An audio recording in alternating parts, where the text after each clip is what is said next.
দুর্নীতি এবং সন্দীপ ঘোষ আরজিকর কাণ্ড সামনে আসার পর থেকে এই দুটো শব্দ যেন কোথাও গিয়ে একে অপরের সঙ্গে ওতপ্রোতভাবে জড়িত। এর আগে সন্দীপ ঘোষকে যখন আদালতে পেশ করা হয়েছিল, পরিষ্কার বিচারক জানিয়ে দিয়েছিলেন যে তিনি প্রভাবশালী। এই প্রভাবশালী তত্ত্ব খাটিয়ে তার জামিন নামঞ্জুর করে দেওয়া হয়।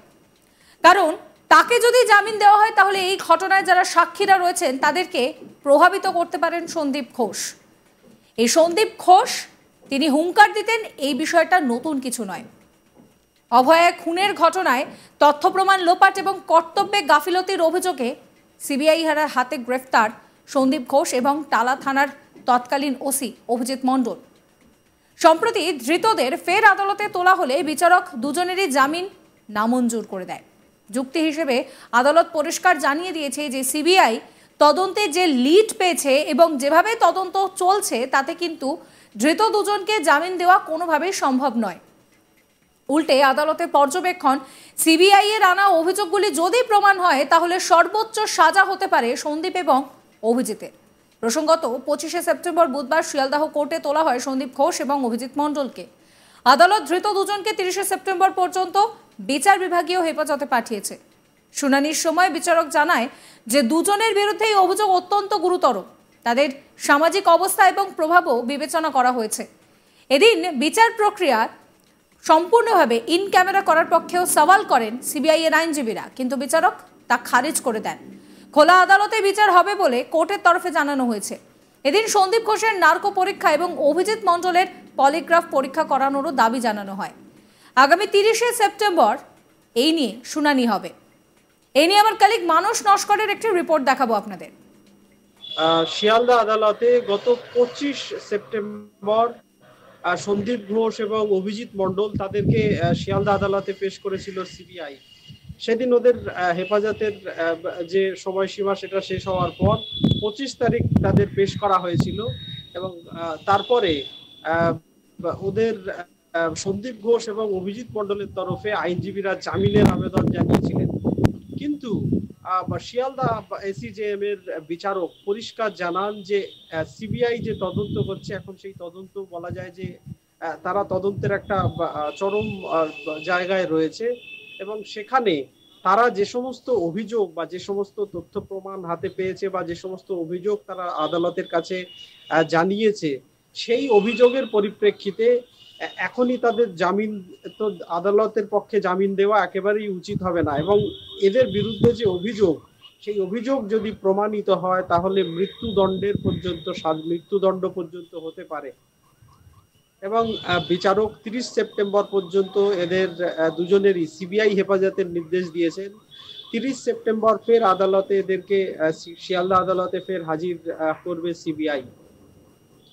সিবিআই এর তরফে একই সঙ্গে সিবিআই এর তরফে আদালতে একটা দাবি আর্জি আদালতে বিচারকের কাছে জানানো হয়েছিল যে এই মামলায় যেহেতু অত্যন্ত গুরুতর বিষয় এবং সেই তদন্তের স্বার্থে তদন্তে যে সমস্ত নথি বা যে সমস্ত বিষয় উঠে আসছে খোলা আদালতে সিবিআই কে সেই সমস্ত বক্তব্য জানাতে হচ্ছে বিচারককে।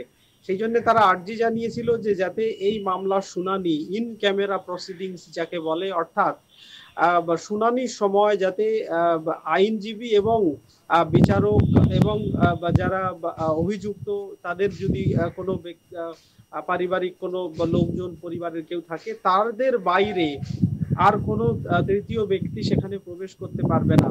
এই ধরনের আর্জি সিবিআই এর তরফে জানানো হয়েছিল, যদিও সিবিআই এর বিচারক সেই আর্জি খারিজ করে দিয়েছেন এবং সিবিআই এই বিচারক জানিয়েছেন যে খোলা আদালতে যেরকম বিচার পর্ব চলছে সেরকমই চলবে।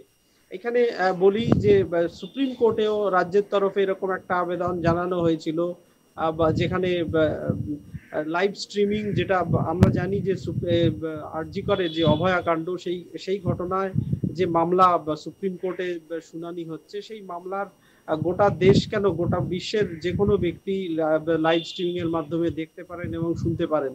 সেখানে রাজ্যের তরফেও আবেদন করা হয়েছিল যাতে এই এটা বন্ধ করা হয়, কিন্তু পরিষ্কার সুপ্রিম কোর্টের প্রধান বিচারপতি জানিয়েছিলেন এটা জনস্বার্থের বিষয় এবং এই বিষয়ে স্বচ্ছতা থাকা প্রয়োজন এবং তিনি সেই আবেদন খারিজ করে দিয়েছিলেন।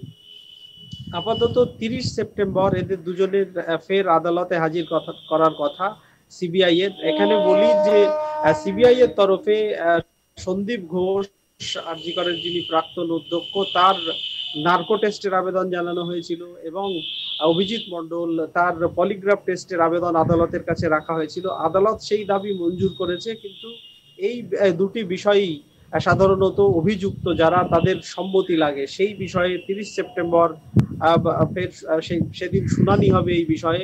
সেদিন আদালত কি নির্দেশ দেয় বা সন্দীপ ঘোষ এবং অভিজিৎ মণ্ডল তারা এই বিষয়ে সম্মতি দেয় কিনা সেদিকে লক্ষ্য থাকবে।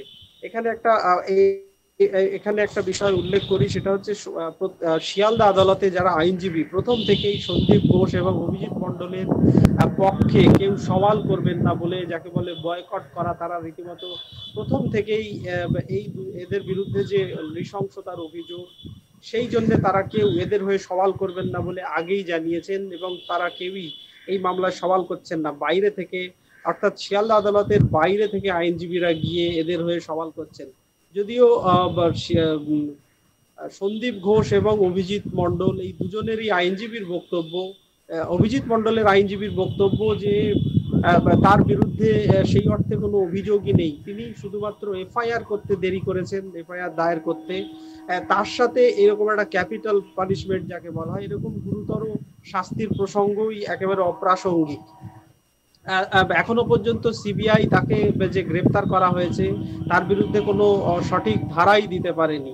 অভিজিৎ মণ্ডলের বিরুদ্ধে যে অভিযোগ, সেই অভিযোগকে বড়জোর ডিপার্টমেন্টাল প্রসিডিংস, অর্থাৎ তার ডিপার্টমেন্টে তার বিরুদ্ধে তদন্ত হতে পারে, তাকে ডিপার্টমেন্ট সাজা দিতে পারে বা শাস্তি দিতে পারে, তার বেশি অভিজিৎ মণ্ডলের বিরুদ্ধে যে অভিযোগ তার বেশি হওয়ার কথা নয়।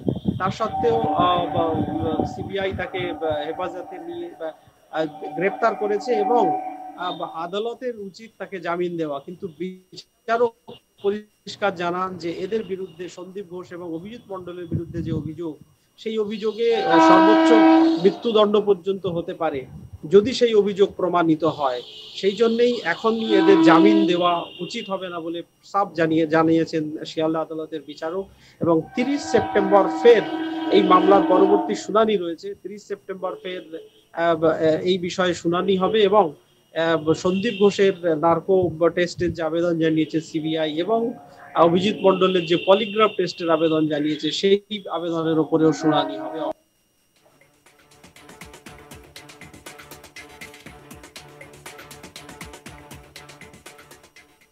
সাবস্ক্রাইব করবেন আজ তাক বাংলার ইউটিউব চ্যানেলকে, ফলো করবেন হোয়াটসঅ্যাপ চ্যানেলও।